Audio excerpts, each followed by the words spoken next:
హెచ్చరిక, దైవజనుని హెచ్చరిక.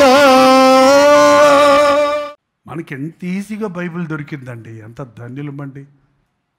అరే బైబిల్లో చూడగానే మీకేమన్నా అనిపిస్తుందా? బైబిల్ చూడగానే చల్లెతుతుంటే బైబిల్ కనపడద్దండి ఎప్పుడు చూసినా. ఏంటండి, ఒక బంగారము ఒక బైబిల్ పక్క పక్కన పెడితే మీ కళ్ళు దేని మీదకి వెళ్తాయి?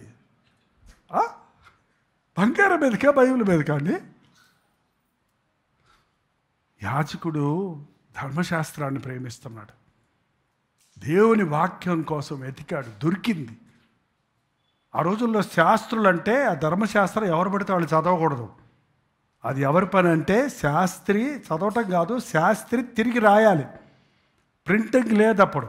శాస్త్రులు పరిచయులు శాస్త్రులు ఉన్నారు చూసారా, పరిచయులు ధర్మశాస్త్రాన్ని కంటతా పడతారు. పొల్లు పోకుండా అంత వాళ్ళు క్షుణ్ణంగా కంటతా పడతారు వాళ్ళు. ఈ శాస్త్రులు ఏం చేస్తారంటే ఒక ధర్మశాస్త్రం దొరికిందంటే దాన్ని డూప్లికేట్ చేసుకుంటూ రాస్తూ చేత్తో గంటంతో ఇక తోలు మీద రాసేవాళ్ళు. సో ఎందుకు ఆయనకి ఇచ్చాడంటే ఇది ఒకటి చాలదు, దీన్ని అనేక ప్రతులు సిద్ధం చేయాలని శాస్త్రికి ఆ గ్రంథాన్ని అప్పగించాడు. ఆ శాస్త్రి వచ్చి రాజు గారి దగ్గర చెప్పాడు, యాజకుడైన హిల్కియా నాకు ఒక గ్రంథం అప్పగించాను, రాజుతో చెప్పాను. ఆ గ్రంథమును రాజు సముఖమందు చదివాడు. అందుకే ఆడియో బైబిల్ అంటున్నాను. చదువుతుంటే వినొచ్చు, మరింత మనసు సిద్ధపరుచుకుంటే హెడ్ ఫోన్స్ పెట్టుకుంటే వింటే నేరుగా చెవుల్లోంచి గుండెల్లోకి దూరుతుందా. చదువు రాదని చెప్పొద్దు, కళ్ళు కనపడతలేదని చెప్పొద్దు, చదవటానికి ఓపిక లేదని చెప్పొద్దు, టైం లేదని చెప్పొద్దు. చదివించుకోండి, పిల్లలతో చదివించుకోండి, మీ ఇంట్లో పెట్టుకోండి. బైబిల్ చదవండి. బైబిల్ చదివితే దేవుడి మీద ప్రేమ పుట్టుద్ది. వాక్యం చదువుతున్నప్పుడు దేవుని మాటలు వింటుంటాం.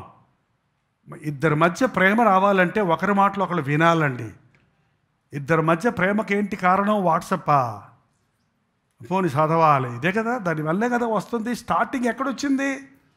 కమ్యూనికేషన్.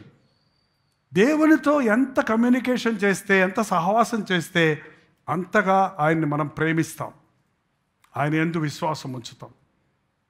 చదివించాడు. చదవండి 11వ వచనం. రాజు ధర్మశాస్త్రమును గల ఆ గ్రంథపు మాటలు వినినప్పుడు బట్టలు చింపుకొని. ఎందుకు బట్టలు చింపుకుంటారండి? ధర్మశాస్త్రాన్ని మనం మీరాం. ధర్మశాస్త్రాన్ని వాక్యం చదువుతున్నప్పుడు మన తప్పులు తెలుస్తాయండి. ఇది జోక్స్ బుక్ కాదు.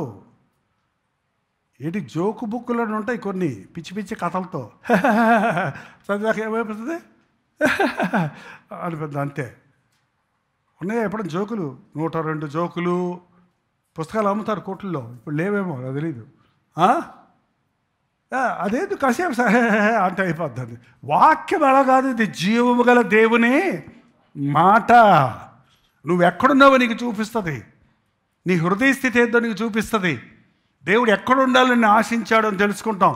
అయ్యో ఎక్కడికి వెళ్ళిపోయా మనం అది గ్రహించుకుంటాం. అందుకే పశ్చాత్తాపం వస్తుంది. వస్త్రాలు చింపుకోవటం అంటే అది పశ్చాత్తాపడ్డాడు. పశ్చాత్తాపడి ఏమన్నాడు చూడండి. తర్వాత చదువుదాం మరి. తర్వాత రాజు యాజకుడు యాజకుడైన హిల్కీయాను, షాఫాను కుమారుడైన అహీకామును, మీకాయా కుమారుడైన అక్బోరును, షాఫాను అను శాస్త్రిని, అషయా అను రాజసేవకులను ఒకరిని పిలిచి ఆజ్ఞాపించినదేమనగా, మీరు పోయి ఈ గ్రంథపు మాటలను గూర్చి నా విషయంలోను, జనుల విషయంలోను, యూదా వారందరి విషయంలోను యెహోవా యొద్ద విచారణ చేయుడి. మన పితరులు తమ విషయంలో రాయబడి ఉన్న దాని అంతటి ప్రకారము చేయక ఈ గ్రంథపు మాటలను వినని వారైరి కనుక యెహోవా కోపాగ్ని మన మీద ఇంత అధికముగా మండుచున్నది. పోయి అందరిని పిలవండి. అందరిని ఒక్కడ కాదు. ఇప్పుడు బైబిల్ ఎప్పుడు కూడా ఏం చేయాలండి? ఎవరి బైబిల్ వాళ్ళు చదువుకోవచ్చు కదా ఇంట్లో. అందరినీ పిలవండి, ఇందులో ఉన్న సారం చెప్పండి. దేవుని మాటలు వినని మోనాన మన పితరులు నష్టపోయారు. మనం కూడా నష్టపోకుండా ఉండాలంటే దేవుని మాట వినాలి, అందరికీ వినిపించండి, అందరికీ తెలియచేయండి. వాక్యం నువ్వు చదువుకొని వదులుకోవటం కాదండి, వాక్యం ఇతరులకు చెప్పాలి. సమయమందును అసమయమందును వాక్యమును ప్రకటించు. సమయమందును అసమయమందును ఏం ప్రకటించాలి? వాక్యమును ప్రకటించు.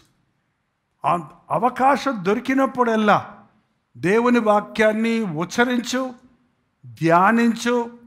కనబడ్డ వాళ్ళందరికీ దేవుని మాటను చెబుతూ ఉండు.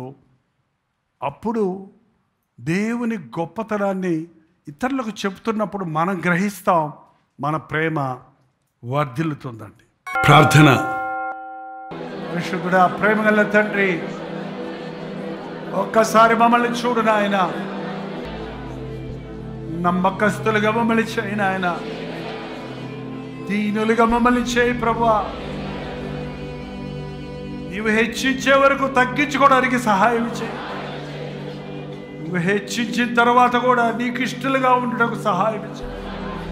నీవు హెచ్చిస్తే ఈ ఆవిడ తగ్గించలేడయ్యా. మమ్మల్ని మేము హెచ్చించుకుంటే ఎందుకో పనికిరాము. ఈ పాదాల చెంత చేరుతున్నామయ్యా. ప్రార్థన నెక్కి మాకిచ్చావు తండ్రి. ప్రతిరోజు నీ సన్నిధిలో కూడినైనా సాతాను చేతుల్లో ఉన్న వారిని విజ్ఞాపన ప్రార్థనతో విడిపించడానికి సహాయం చేయడు ఆయన. నిలుచున్నానన్న వాడు పడిపోకుండా ఉండడానికి, పడిపోయిన వారిని లేవనెట్టి నీ సాక్షులుగా నిలబెట్టడానికి ప్రార్థన దయచేయ్యా. మాకు ఎంత ఎక్కువగా నీ మాటలు వింటున్నామో, ఎంత ఎక్కువగా నీ గొప్పతనాన్ని ఎరుగుతున్నామో, అంత ఎక్కువగా నిన్ను ప్రేమించడానికి సహాయం చేయ, నిన్ను ఆరాధించడానికి సహాయం చేయ, నిన్నే వెంబడించడానికి సహాయం చేయ. లోక ప్రేమలు మాలోకి రాకుండా, లోక ఆకర్షణలకు మేము లొంగకుండా, వెనుదిరగకుండా నీ రాజ్యము చేరే వరకు యేసు వైపు చూచుచూ ముందున్న పద్యములో ఓపికతో పరిగెత్తుటకు మా ఒక్కొక్కరికి నీ సహాయం చేయమని యేసు క్రీస్తు నామములో అడుగుచున్నాను తండ్రి. తండ్రి అయిన దేవుని యొక్క ప్రేమయు, కుమారుడైన క్రీస్తు యొక్క కృపయు, ఆదరణకర్త అయిన పరిశుద్ధాత్మ యొక్క సహవాసం కూడి వచ్చిన మనందరికీ ప్రార్థనా శక్తిని ఎరిగి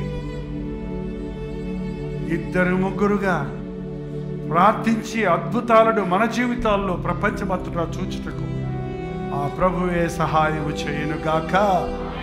ఆమేన్.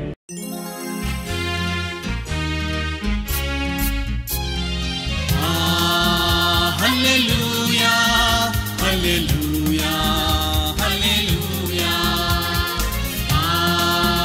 హల్లెలూయా హల్లెలూయా హల్లెలూయా.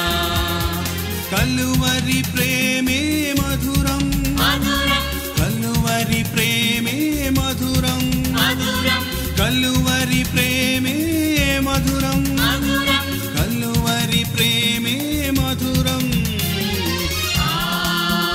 హల్లెలూయా హల్లెలూయా హల్లెలూయా హల్లెలూయా హల్లెలూయా హల్లెలూయా.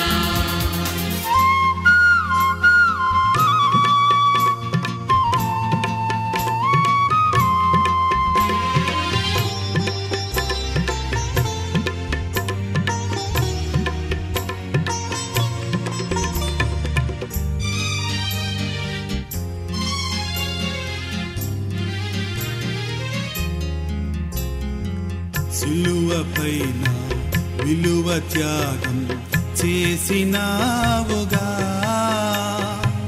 పాపినైనా నా కొరకు చిందించినావుగా, రుధిరం చిందించినావుగా. కలువరి ప్రేమే మధురం మధురం, కలువరి ప్రేమే మధురం మధురం, కలువరి ప్రేమే మధురం మధురం, కలువరి ప్రేమే మధురం. హల్లెలూయా హల్లెలూయా హల్లెలూయా హల్లెలూయా హల్లెలూయా.